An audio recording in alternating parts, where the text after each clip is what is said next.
Hello everyone, अस्सलाम वालेकुम। Welcome back to my channel. कैसे हैं आप लोग? उम्मीद है सब खैरियत से होंगे और अपने घरों में खुश होंगे। तो आप लोग बताएं रोज़े कैसे जा रहे हैं आप लोगों के? अल्हम्दुलिल्लाह हमारे भी रोज़े बहुत अच्छे चल रहे हैं और आज पांचवा रोज़ा गुजरा है, पता भी नहीं चला। और बहुत अच्छे हैं अल्हम्दुलिल्लाह। आगे भी अल्लाह अच्छे रखे सबके लिए, आप लोगों के लिए भी हमारे लिए भी। बस दुआओं में याद रखा करें। तो यहाँ पर ना मैंने पिछले ब्लॉग में दिखाया था कि मैं शवारमा की रेसिपी शेयर की थी। तो शवारमे की कुछ चीज़ें मेरे पास लेफ़्ट ओवर रह गई थी फ्रिज में, पीटा चिकन और ये वेजिटेबल्स वगैरह सब चीज़ें। तो उनके ना मैंने 3 शवारमास बना लिए। मैंने कहा लेफ़्ट ओवर को ही पहले यूज़ किया जाए।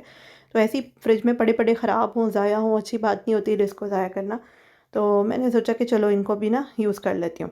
साथ में बना रही हूँ मटन की बट कढ़ाई रेसिपी। तो ये बिल्कुल बट कढ़ाई की रेसिपी है जो मैं आप लोगों के साथ शेयर कर रही हूँ, पहले भी कर चुकी हूँ। तो उसके लिए मैंने 1 किलो मटन लिया है और 3 बड़े साइज़ के टमाटरों को ना इस तरह से मोटा-मोटा काटा है और ये 3 दरमियाने प्याज़ हैं जिनको हमने जूलियन कट किया हुआ है बारीक-बारीक, और साथ में लहसुन अदरक साबुत जो हैं वो लिए हुए हैं। तो साथ में अब मैं इंस्टेंट पॉट में ये तमाम चीज़ें ऐड कर दूँगी। प्याज़ और लहसुन अदरक मैंने इसमें ऐड कर दिया है सारा, और उसके बाद टोमेटोज़ और मीट जो है वो मैं ऐड करूँगी। तो instant pot electric pressure cooker होता है, बड़े आसानी के साथ ना इसमें खाना बन जाता है। अगर आपके पास इंस्टेंट पॉट नहीं है तो आप इसको अपने आम प्रेशर कुकर में डाल दें। साथ इसमें कुकिंग ऑयल ऐड कर रही हूँ और 2 कप पानी डालूँगी, क्योंकि ताकि ये मसाला अच्छी तरह से घुल जाए।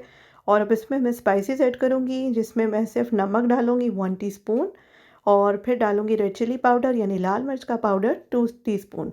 ये आप अपनी मर्ज़ी के मुताबिक भी डाल सकते हैं, लेकिन मैं आपको यही क्वांटिटी बता रही हूँ। तो उसके बाद ये मेरे पास ना कुछ दिन पहले का 3-4 दिन पहले का ना पकौड़ों का बैटर पड़ा हुआ था फ्रिज में, बिल्कुल ख़राब नहीं हुआ था। तो साथ में मैं सोच रही थी कि ये पालक जो है वो इसमें ऐड करके ना फिर इसके पकौड़े बना लूँ।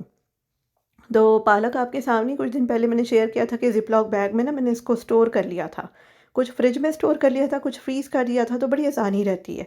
तो अब ये देखिए गाढ़ा-गाढ़ा सा बैटर तैयार हो गया, जिसमें मैं 1 टेबलस्पून कुकिंग ऑयल ऐड कर रही हूँ, और वो इस वजह से कर रही हूँ क्योंकि मुझे ना इनको एयर फ्राई करना है।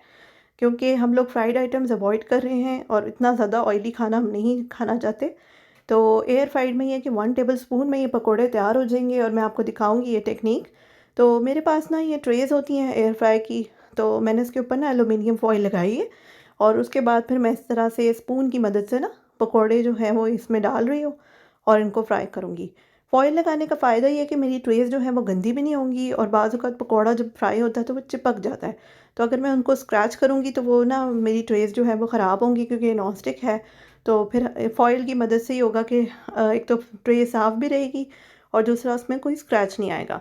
तो बस अब इस तरह से ये 2 ट्रेज़ हमारी तैयार हो गई, जिनको मैंने एयर फ्राई में रखा है। अच्छा, नीचे जो होता है वो वार्मिंग का के लिए होता है, और ऊपर वाला जो है वो फ्राइंग हो होता है।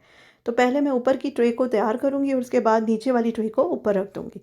तो बस अब उसके बाद मैं आपको दिखाती हूँ इसको बंद करके कि मैं इसको किस तरह से करूँगी। अच्छा, हमारे एयर फ्राई में ना ये 3-4 फ़ीचर्स हैं। तो मैं एयर फ्राई कर रही हूँ 400 फ़ारेनहाइट पे और 3 मिनट के लिए।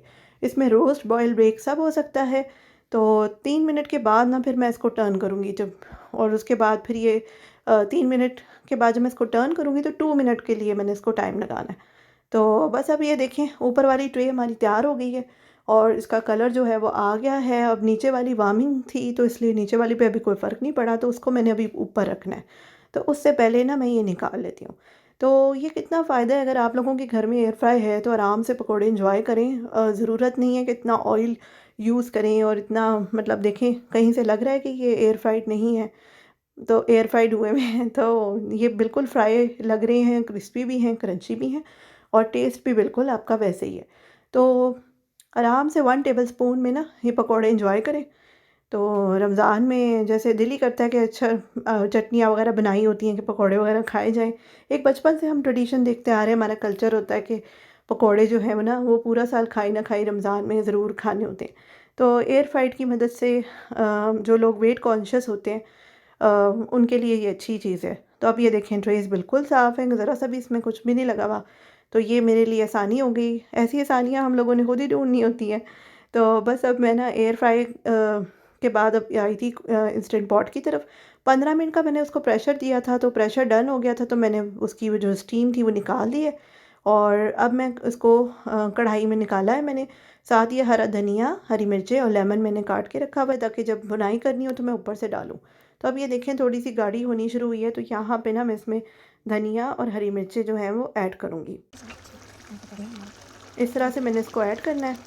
तो उसके बाद फिर मैं इसकी बुनाई करूँगी। और हरा धनिया मैं कहती हूँ जो हमारा रेड मीट है उसमें ज़्यादा यूज़ होता है, इसलिए ताकि उसकी जो स्मेल है वो भी मर जाए और उसका टेस्ट इन्हेंस हो।